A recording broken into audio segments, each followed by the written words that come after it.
Um preâmbulo para considerar que este debate foi extremamente pertinente para duas questões essenciais. Primeiro, para perceber algumas explicações que não tinham sido plausíveis e visíveis da parte do Governo Regional relativamente à matéria das obras públicas e, por outro lado, também para perceber um aspecto fundamental. Sobretudo, a enaltecer a visão do secretário regional, nomeadamente em debater assuntos de ordem regional, de interesse regional, e não levar os assuntos para matérias de índole municipal, como foi feito aqui para alguns senhores deputados do PSD. Este distingue um governo e distingue também uma maioria. Portanto, nós, não raras vezes, temos dito que muitas vezes isto é um Parlamento, isto é uma Assembleia Legislativa Regional e não é uma Assembleia Municipal. Apenas um reparo para que tenhamos isso em percepção futura. Mas poderá dizer-se no enlace deste debate, e citando Fernando Pessoa, que Deus quis, o homem sonhou e a obra nasceu. O investimento em obras públicas nos outros anos do processo autonómico nasceu, sem sombra de dúvidas, com esta premissa: trazer maior ou melhor qualidade de vida aos homens e às mulheres que sonharam, que realizaram a obra. E, finalmente, essa mesma obra nasceu. Com virtudes, é óbvio, mas também com alguns defeitos naturais da personalidade humana, com alguns vícios e também com alguns abusos. Mas, como qualquer ação que leva a ambição a outros norte, o homem, o ser político, além de simplesmente ter sonhado e ter realizado, também alucinou acima das suas possibilidades. Ou seja, utilizando um vernáculo, muitas vezes desvariou. Nasceu com efeito uma dívida insustentável e o investimento público em obras passou, não raras vezes, à esfera da responsabilidade civil e criminal. E a factura está por saldar. Mas também, parafraseando o poeta, é certo que Deus não quis, sem sombra de dúvida, trazer dívidas aos seus cidadãos, porque a realização da obra faliu, sem dúvida, a sustentabilidade das contas públicas. E podemos considerar, sem sombra de dúvida também, que pelo menos até 1998 proliferou uma fase de investimento, crescimento infraestrutural por todas as ilhas, em especial no campo rodoviário, da saúde e da educação. E também este Parlamento não ouviu da parte desta bancada Juntos pelo Povo dizer que ninguém reconhece ou que não reconhecemos a obra que foi concretamente feita, realizada, sonhada e concretizada. Ninguém ouviu dizer da nossa boca. E dizer também que muitas destas obras foram comandadas pelo motor da construção civil. E aqui abro um parênteses para considerar.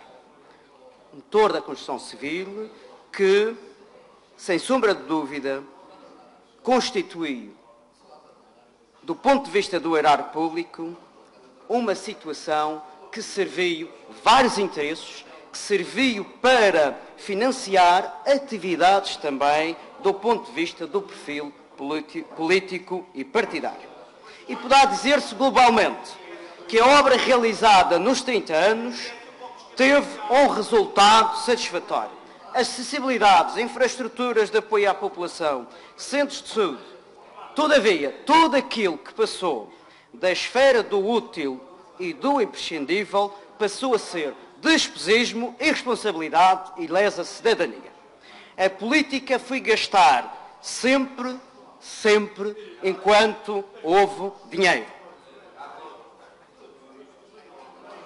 O recente CAIS 8, vejamos um exemplo, foi batizado como novo CAIS de Cruzeiros, de frente da proteção marítima de Poço de Inertes, a nascente do Cais do Funchal. Rapidamente, em 2 anos, de CAIS passou à área da proteção marítima e, mais recentemente, a Futuro Heliporto. Aqui está uma manobra altruísta e também, digamos, provocatória de transformar uma obra que tem um impacto nocivo nas contas públicas e transformá-la habilmente numa forma encapeçada de dar uma outra utilidade a uma obra que nasceu para uma vertente, sim, de Cais de Cruzeiros e que agora não é. Temos a assinalar também as sociedades de envolvimento, que não são mais do que sociedades de endividamento e de despesismo. Fruto também de uma ação descontrolada de gestão da dívida, as facturas que não foram refletidas nas contas foram, sim, os cidadãos da Madeira e do Porto Santo chamados a pagar essa fatura das obras e do desmando das obras, através do consequente aumento de impostos. Um aumento de impostos mais alto do que há memória. No presente, além desses impostos diretos e indiretos, os madeirenses e os porto-santenses, ressalve-se, pagam mais de um mês de salário só em IRS para saldar as dívidas resultantes das obras públicas desenfreadas, sem nexo e sem utilidade. Mais de um mês de salários só de IRS para fazer face a esse despesismo. Nos últimos 10 anos, consumimos em obras e em serviços cujos concursos são superiores a 1 milhão de euros, um montante de aproximadamente 500 milhões de euros. Nos últimos anos também, com saldos orçamentais positivos e segundo os relatórios anuais do sector empresarial fornecidos pela Secretaria Regional das Finanças, o Governo Regional, e estes são valores concretos e que já obedecem à avaliação deste Governo, o Governo Regional já injetou em empresas públicas e em sociedades quase 1.000 milhões de euros, um valor, na sua maioria, irrecuperável e que daria para reduzir impostos aos cidadãos e às empresas da região autónoma da Madeira. Esta é um número, é uma verdade. 1.000 milhões de euros injetados em sociedades e em empresas com capitais públicos. Valor esse que seria quase totalmente irrecuperável e que daria para aliviar fiscalmente as nossas empresas e os nossos cidadãos. E, ou seja, e temos por um lado um governo regional que apregou as 7 ventos, que está a baixar a dívida, que tem saldos orçamentais positivos, mas é importante esclarecer à opinião pública que essa situação tem sido feita à custa dos mais altos impostos lançados sobre o povo e sobre as empresas. Ou seja, estamos a privilegiar as ricas sociedades e as ricas empresas públicas e a trazer impostos sobre o povo que está a pagar a fatura destes anos. E, portanto, tenhamos e façamos algumas apreciações finais e algumas questões que gostaria ainda de realçar.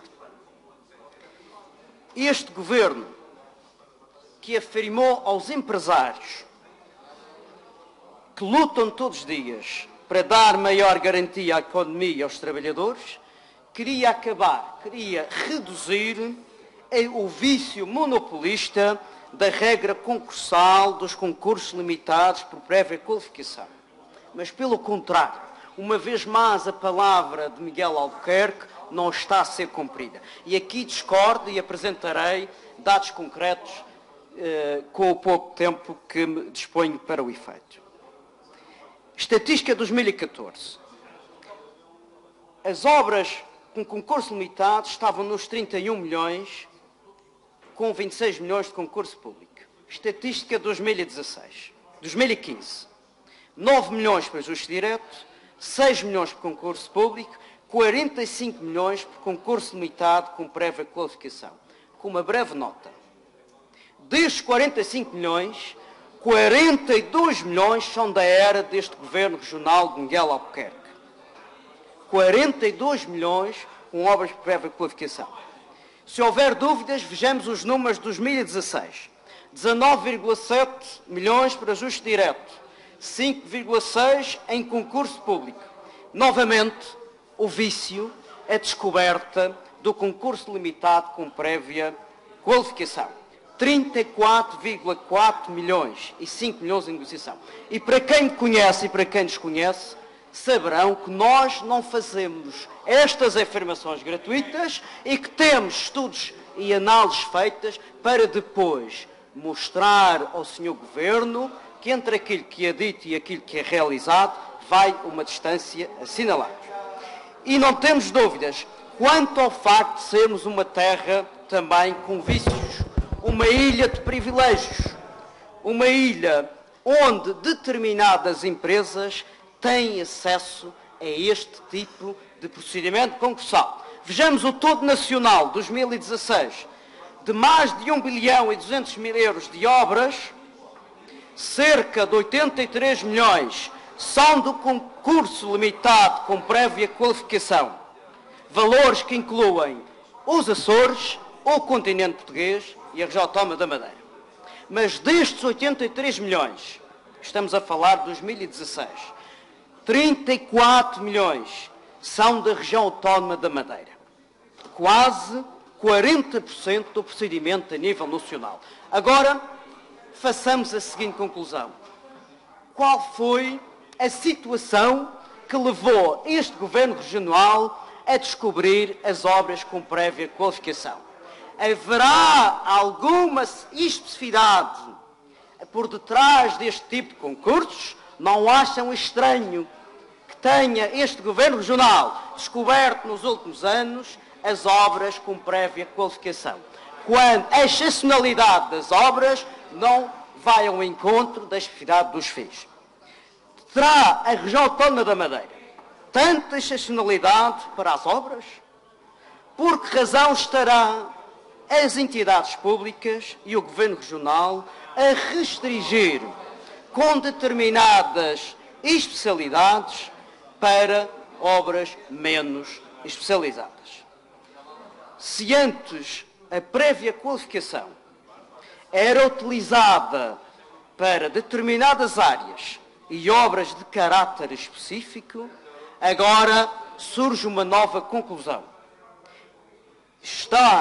Estamos a especificar, o Governo está a especificar a prévia qualificação para obras de caráter geral. E vejamos os exemplos. Não será a construção de um caminho agrícola que tanto preocupa alguns deputados desta Casa uma obra de caráter geral? E por que razão o PSD, por 2 vezes, abriu um concurso com prévia qualificação para uma obra de caráter geral? Estamos a falar de mais de 5 milhões de euros. Mais de 5 milhões de euros. Temos também exemplos, Sr. Secretário, porque não é verdade que seja apenas acima de 1 milhão, não é verdade, porque temos exemplos. Basta consultar os procedimentos concursais. Também temos exemplos de obras de assessoria de fiscalização que são de caráter geral e com valores inferior a 500 mil euros, que foram objeto também do concurso com prévia qualificação. Portanto, não é verdade que seja acima de 1 milhão de euros. Há aqui este debate também que fique marcado, que se faça, alertamos a comunicação social, alertamos a população que veja o que é que está por detrás desta natureza de uma ilha da prévia qualificação. Estarão-se a privilegiar grandes empresas em virtude das mais pequenas, e quando as grandes vão aos concursos públicos com valores abaixo de 30% do valor de base, reduzindo e inviabilizando a criação de emprego, a competitividade e a sobrevivência das micro e médias empresas, que na verdade é um objetivo do programa do Governo Regional. Portanto, Sr. Secretário Regional, é verdade que se faz um esforço para valorizar e defender o nosso trabalho. Isso é verdade. Mas se nós formos fazer uma estatística séria, vemos que esta especificidade está a ultrapassar os valores a nível nacional. Porque é que é só a Madeira que está a crescer, especialmente nesta matéria de procedimento concursal? Quando, na verdade, toda a gente sabe que temos obras de caráter específico e excepcional, mas elas não são maioritárias. Portanto, aqui um alerta, porque é importante termos importância das obras, mas que tem que haver maior competitividade e seriedade nesta matéria. Muito obrigado, Sr. Deputado.